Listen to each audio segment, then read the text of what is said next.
much, let you hold something, let you get a handful. Baby, she's a whole woman. So kisses on some fat lips. It's yours, baby. You can crash it. Come here. Cash out on that video. Yeah. Cash up to see the rodeo. Put on the show and make it nasty. Desert Eagle in the backseat. Everything bigger and sexy. Beat your body, bust it up and leave you breathless. Catch me on the back, I'm on the same time. Baby, let me sink into your arms. Dreaming till it's numb. What are you doing?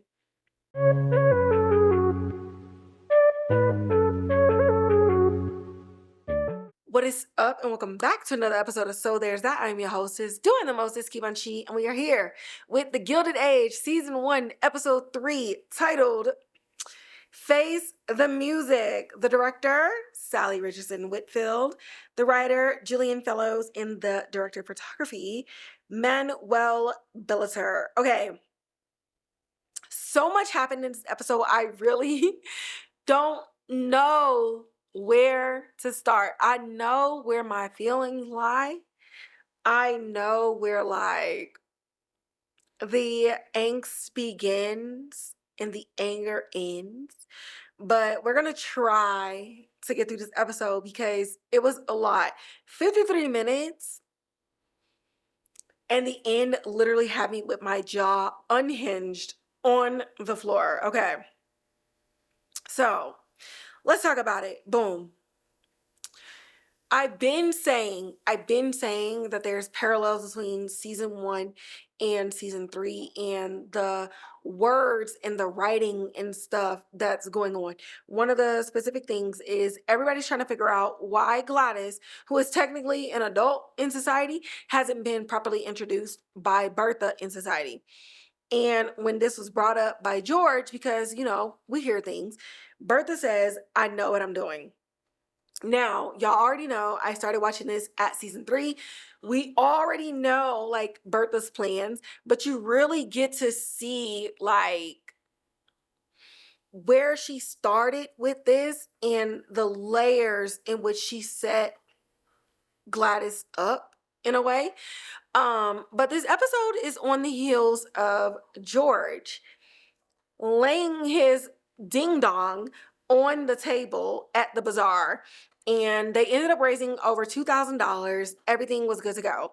However, the alderman and a couple of other business people, to include one Charles Cellophane, were trying to basically collude and pushing him out of society.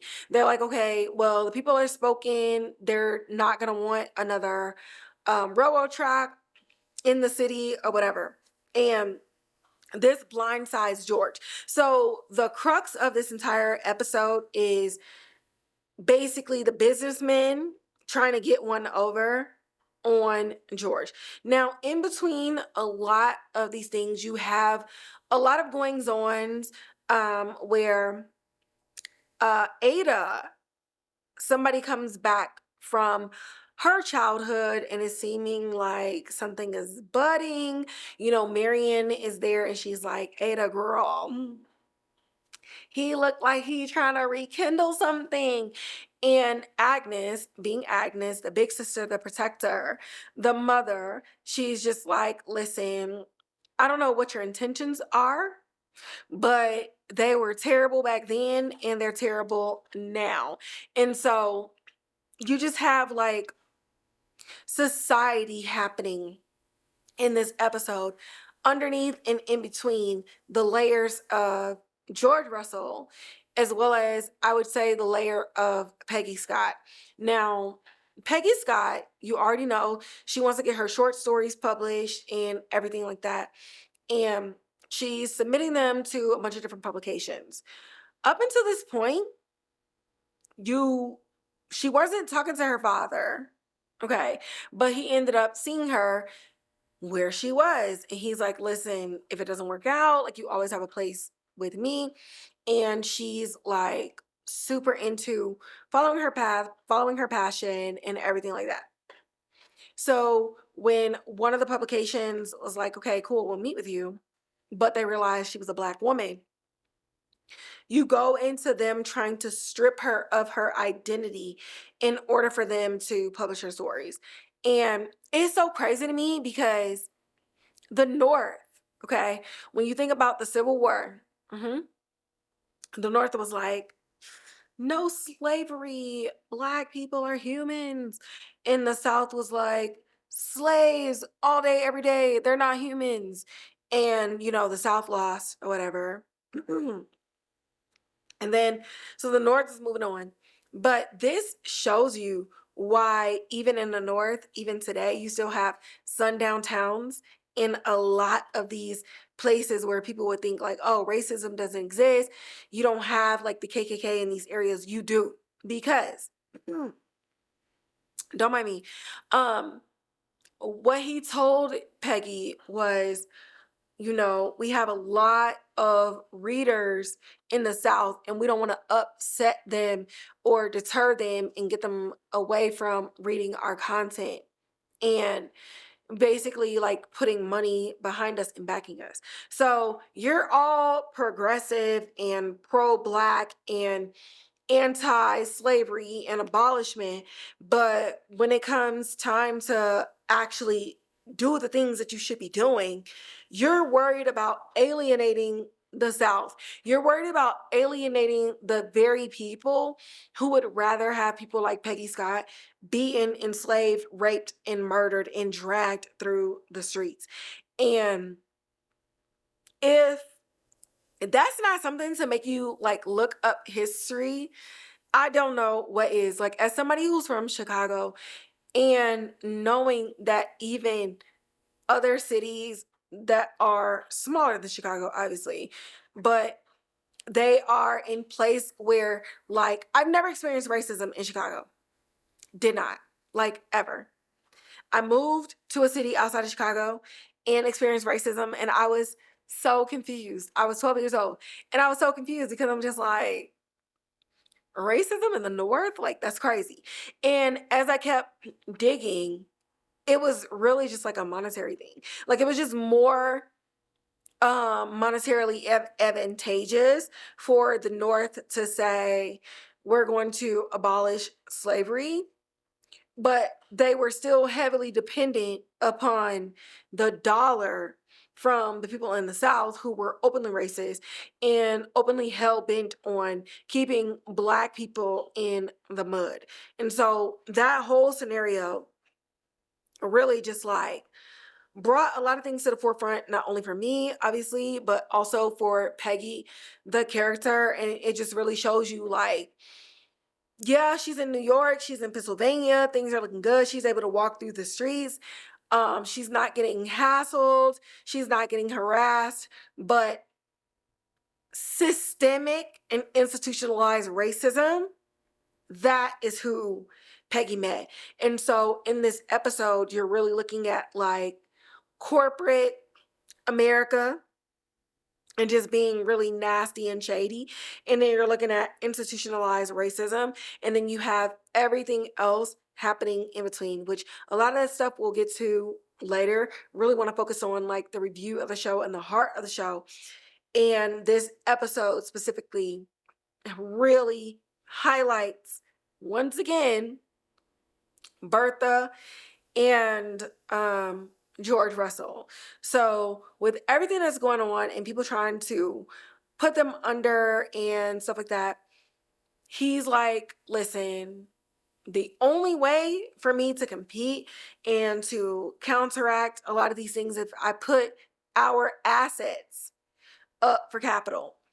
And Bertha's like, okay, we came from nothing and we amassed a fortune. You put up half of our fortune, okay, we lose it. We can do it again because we're us. And if you don't lose it, then we're just capitalizing off of it because we're us. And one of the things that she says during this moment is, hold please. She says, oh my God, where is it at? I know I wrote this down. Where are we at? Where are we at? Where are we at? I know I wrote this down. I'm not crazy. Oh my God. Y'all don't be watching me to watch me sit up here and be like unprepared.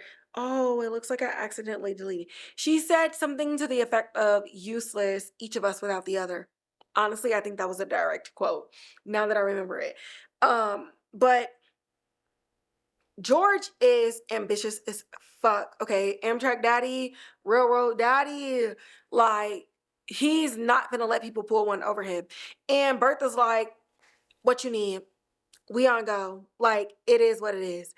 And now this part in particular, let's park here. I know last week I was talking about condoms and how they're not pregnant, but this is also another episode where it's just like, she didn't get pregnant again. Because he was like, do you mind if I sleep in the room with you tonight? And she was like, all you have to do is ask.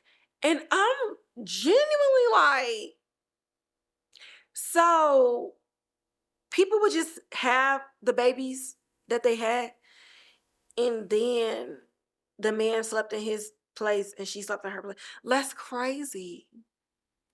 That is crazy. Like, it really speaks to, I don't want to put this.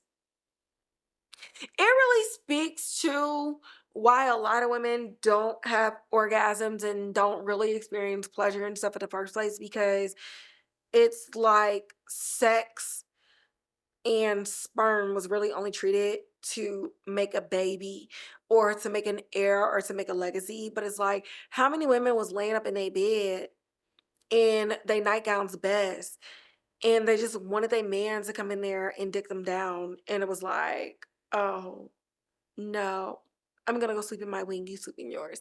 Like, that's crazy. That's crazy. I am so excited that I did not live during that time, because absolutely not. They would have been calling me all types of whores.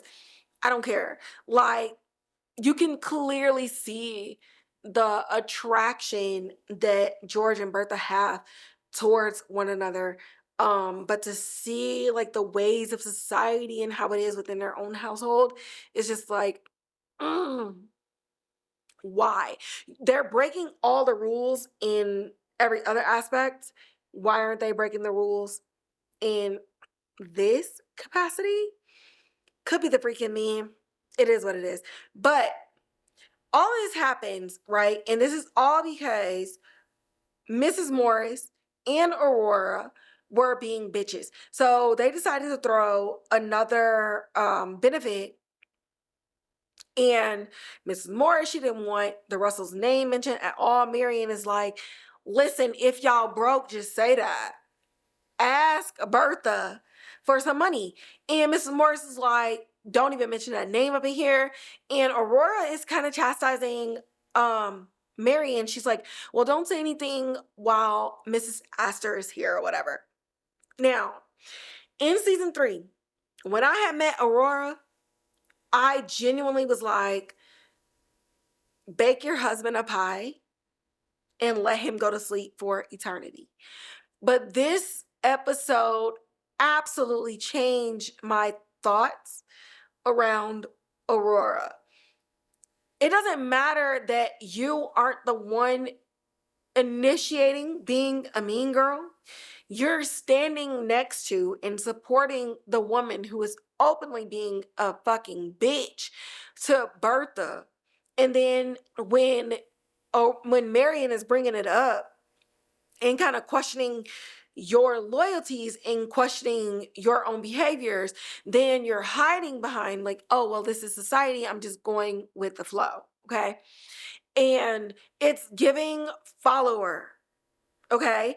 And at the end of this episode, I genuinely was like, I see why Charles was treating you this way.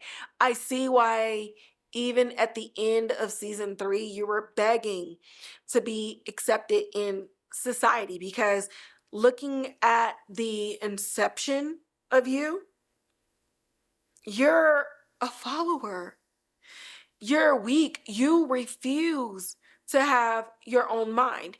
And because of that, it got you caught up in some bullshit, because when George was like, y'all not finna play me, it ended up putting the alderman, aka Mr. Morris, and Charles Fane, aka Aurora's husband, in a financial bind, to the point where the alderman was on his knees and begging George to like take it easy on him and all sorts of other stuff. But everything had already been like put into motion. So you got Mrs. Morris trying to, talk to her husband and reason with everything. You got Aurora talking to Charles. And they're both just like, there's nothing we can fucking do. Like, we didn't even know that he would go this far, but clearly he has the guts, the gall, and the capital to put us out of business, for not only for us to be poor, but generations on end to be poor as well. And I was thinking about season 3's Aurora, and I'm looking at this episode now, and I'm just like, all y'all had to do was be kind to Bertha. Even the alderman, he was talking to his wife, and he was like, you need to go over there, you need to do whatever it is you need to do to get on her good side. And Mrs. Morris was like, well, I'm not gonna do that. He was like, I'm not fucking asking you, I'm telling you. And Bertha was like, so here's how banks work. You're not able to withdraw anything unless you put it in the deposit. But you didn't deposit anything into me, so you can get the fuck out of my house. And so at this juncture, there's nothing anybody can do. Not only is George doing this for the sake of his business because y'all tried to go behind his back, but he's also doing this for the sake of his wife, because all y'all had to do was host a fucking benefit in their house. But you went around gossiping about her, shitting on her, trying to ostracize her when you have no conversations. You have nothing about her except for new money, and we don't like the new people coming in or whatever because you're trying to stay on Mrs. Astor's side. And now both of y'all's households is broke as fuck. To the point where the alderman shoots himself in the head. So,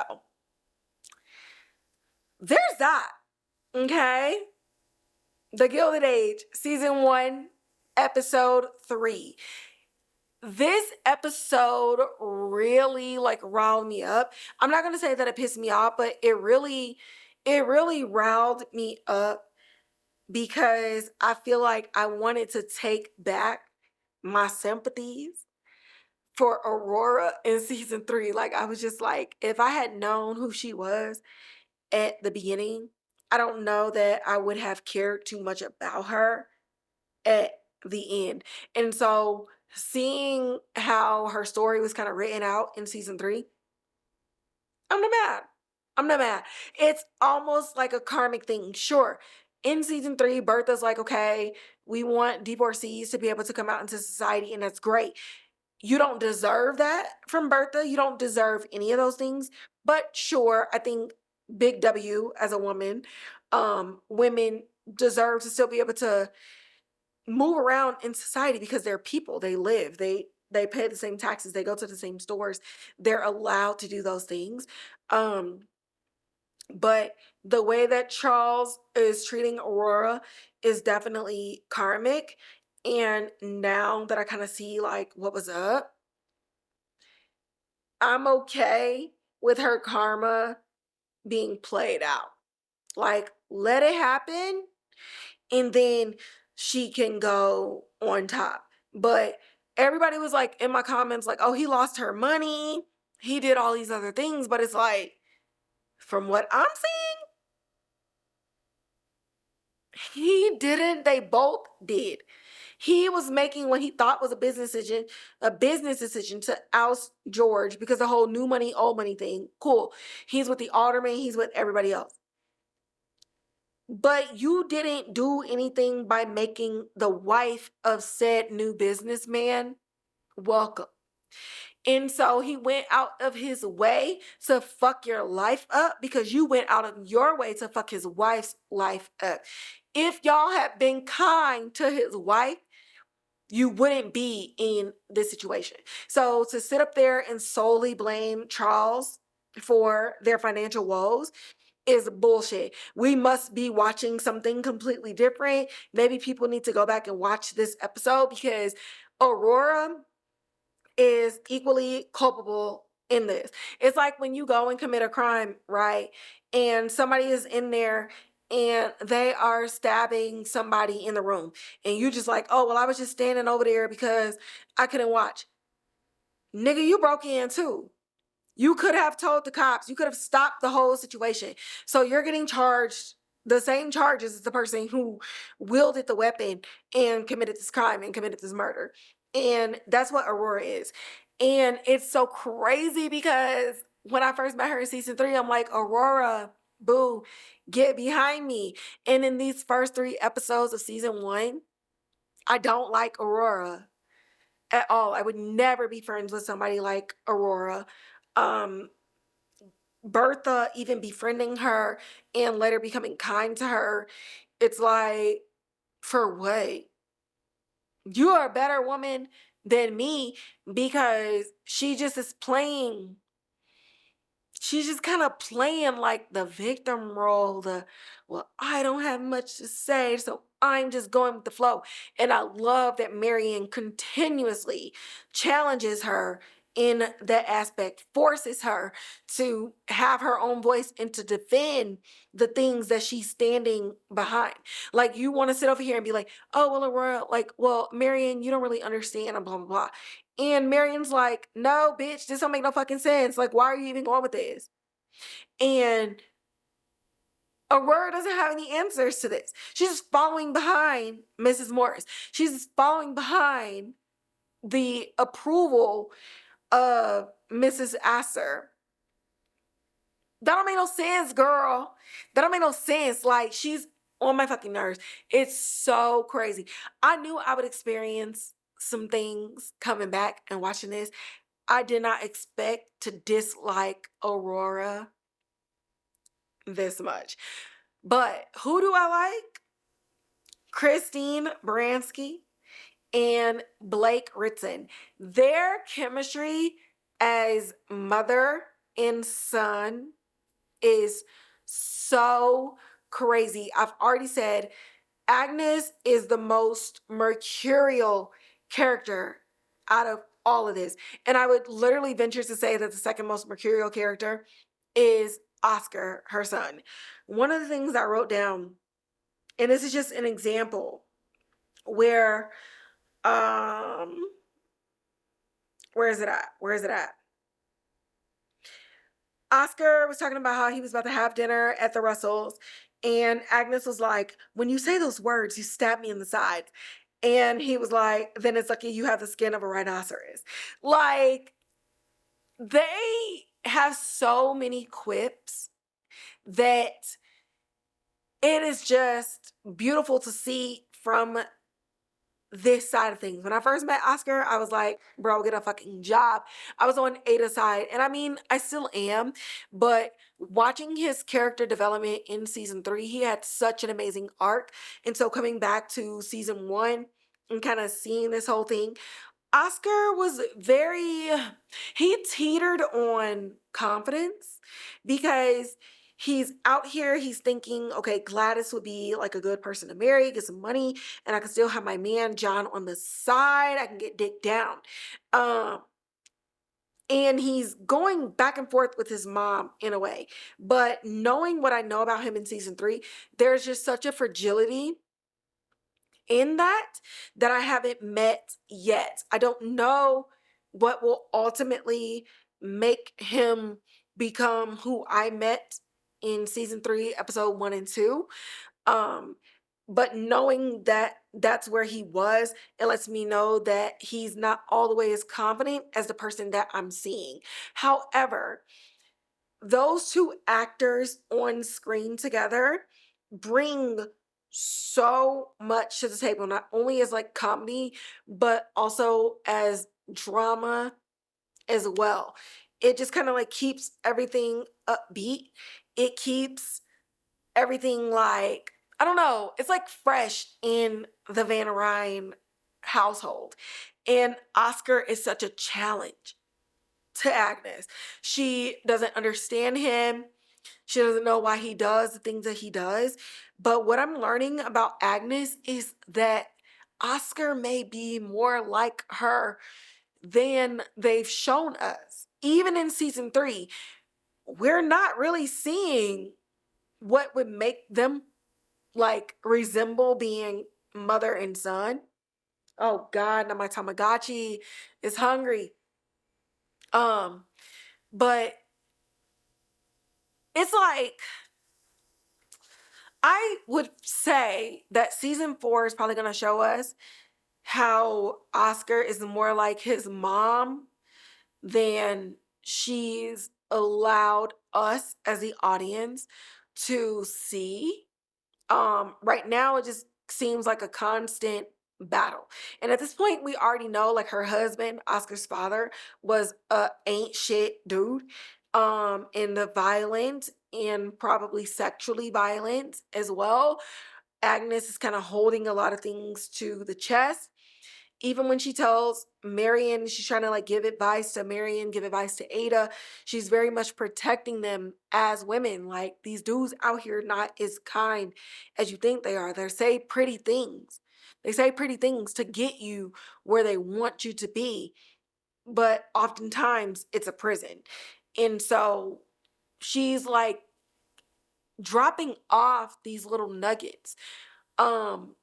But even in the quips that her and Oscar have, I just feel like in season 4, hopefully, we get more conversations and more screen time between Agnes and Oscar, where we get to explore their similarities, where we get to explore how cunning he is, how he thinks, um how strategic he is, how he likes to protect the heart, how he likes to be practical about a lot of things, because he gets that from his mom.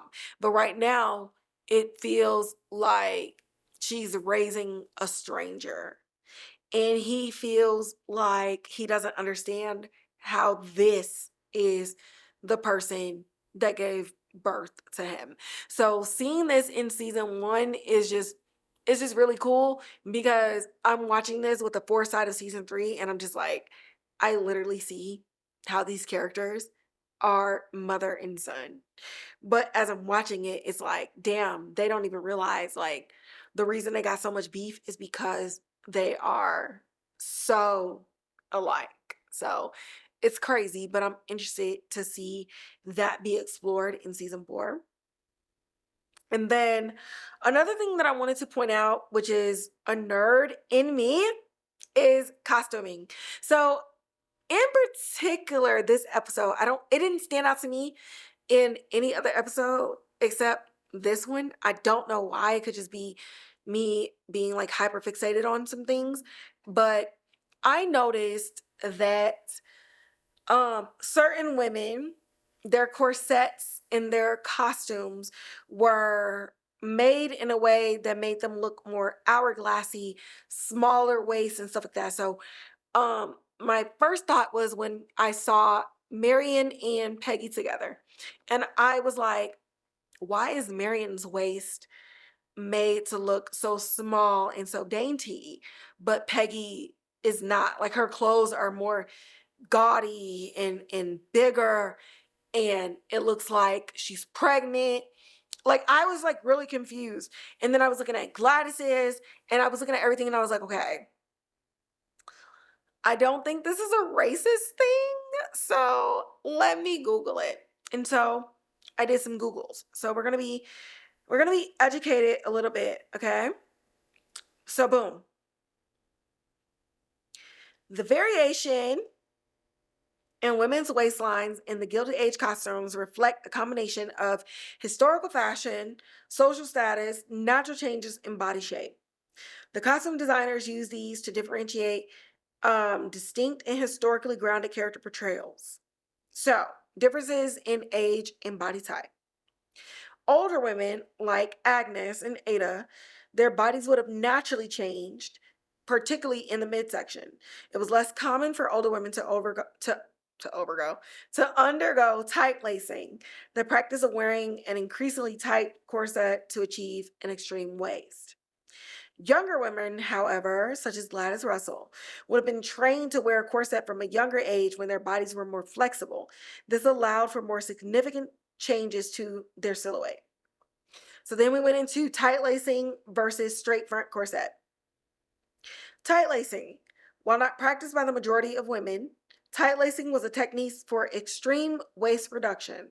It was highly controversial and seen as impractical. Straight front corset was a new style that became popular in the 1890s and the 1900s. Unlike earlier styles that cinched the waist, it pushed the bust forward and the hips back, creating an S-bend shape with a slightly freer thorax. So this one was meant to elevate the breast and push out the hips. So think about like when you see Beyonce in costume and on stage, that's more of the straight front corset type of thing versus like snatching all of your organs at the midsection.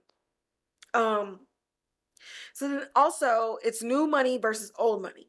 So ambitious new money characters like Bertha Russell often wear the latest, most cutting edge European fashion, challenging social norms. Her silhouette might be more exaggerated than an old money character like Agnes, whose wardrobe is more restrained.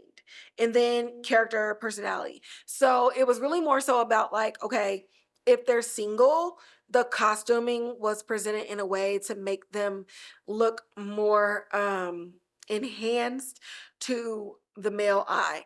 I don't know why this was the episode that made me look at it, but I don't know.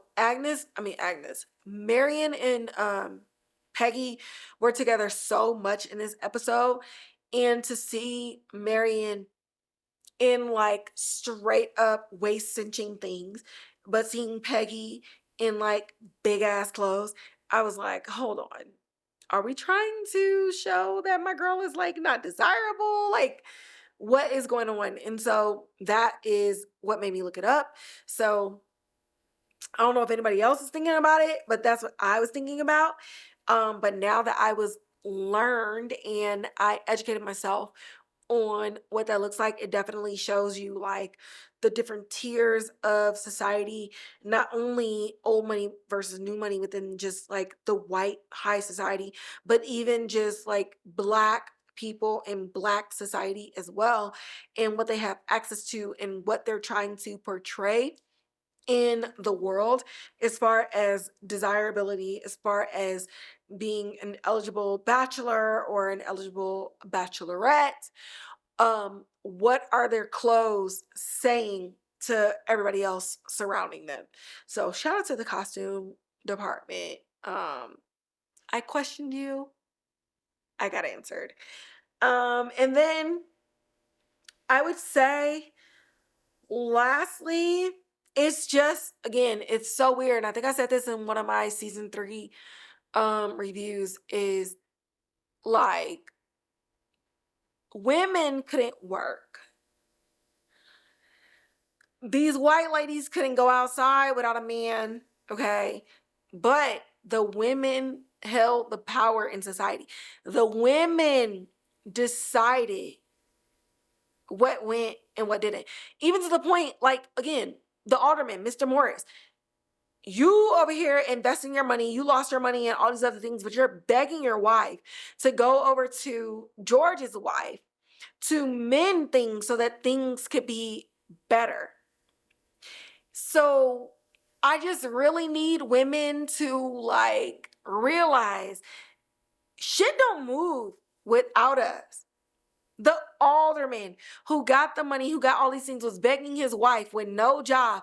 All she does is put on charitable events. He was begging her to go to another woman, forget that woman, to convince her man to stop doing what he's doing so that they can be good to go. And when said woman said, fuck you and your husband, and she came back and was like, babe, I'm sorry, it ain't gonna go, he killed himself.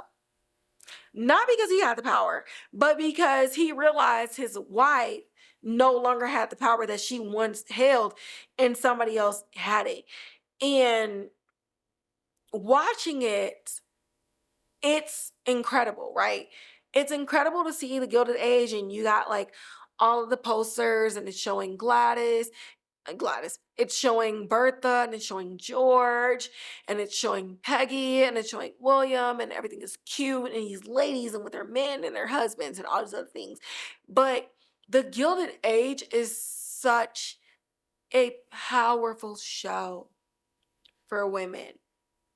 It is so powerful, and it reinforces that even without a job, what you do in the household, how valuable you are to the man whose side that you flank, it's important. They're not making moves without you. They can only go so far without you. And, it goes back to that whole like, behind every powerful man is a powerful woman.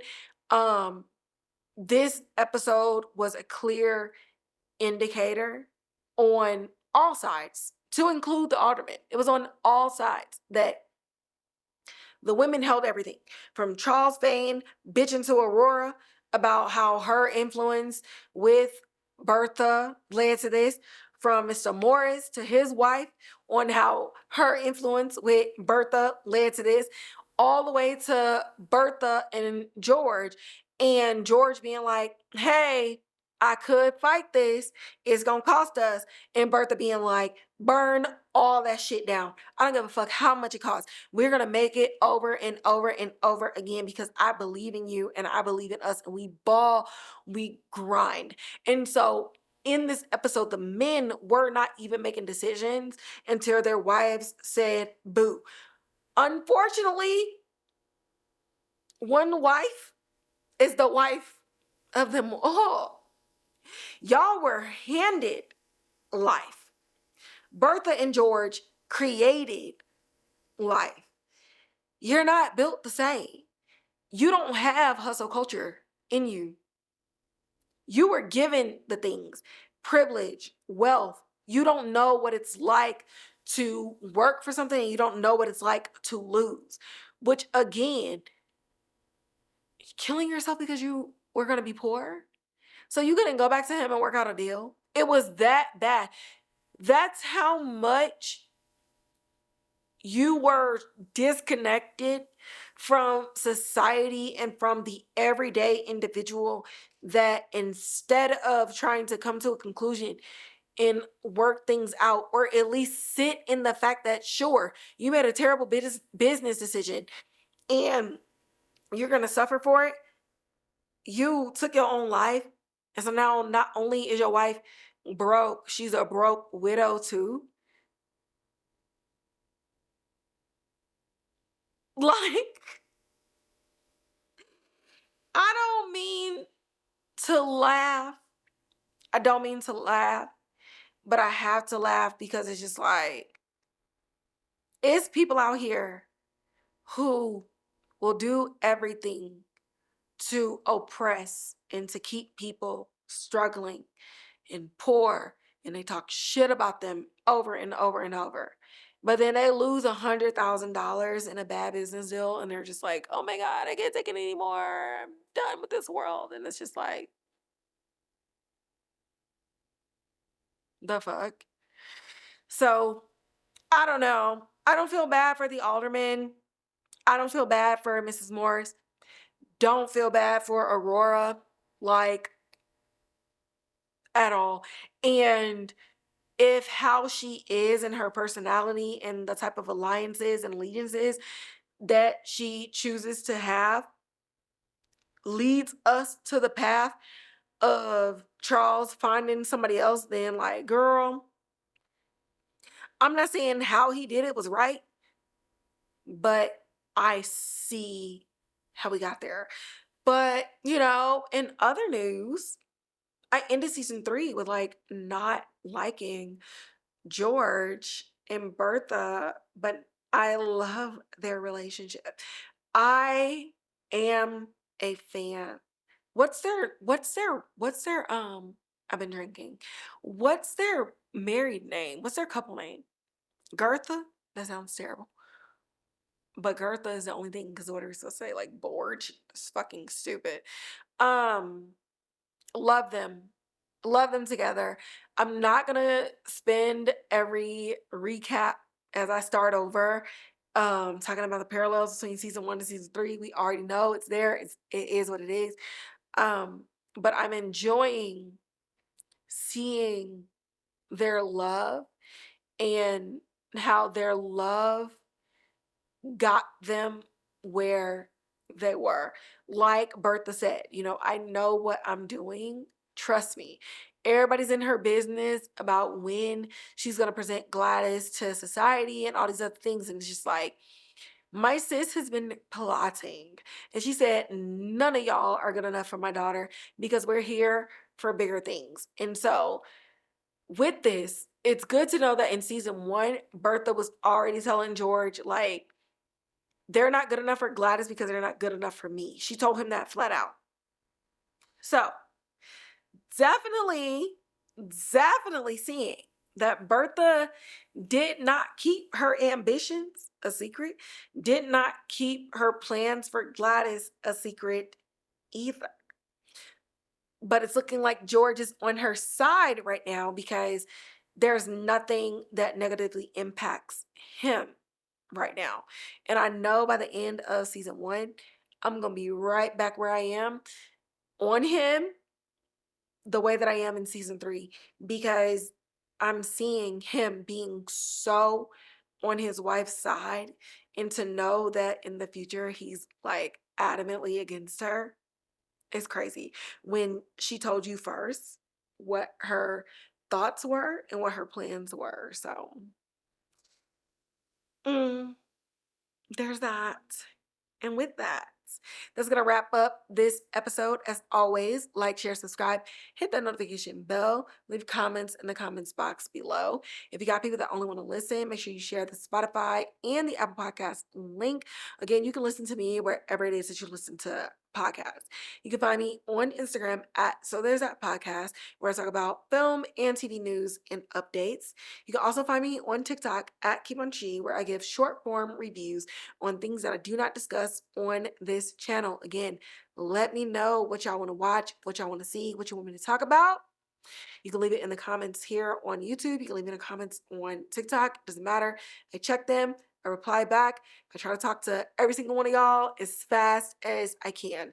And of course, y'all already know the OG place to find me in those Twitter streets at Key Von Chi, where I'm just popping my shit about everything, whether it's something that I screen or whether it's something that I'm just watching because I just enjoy this. Okay? And with that, I will catch y'all in the next episode.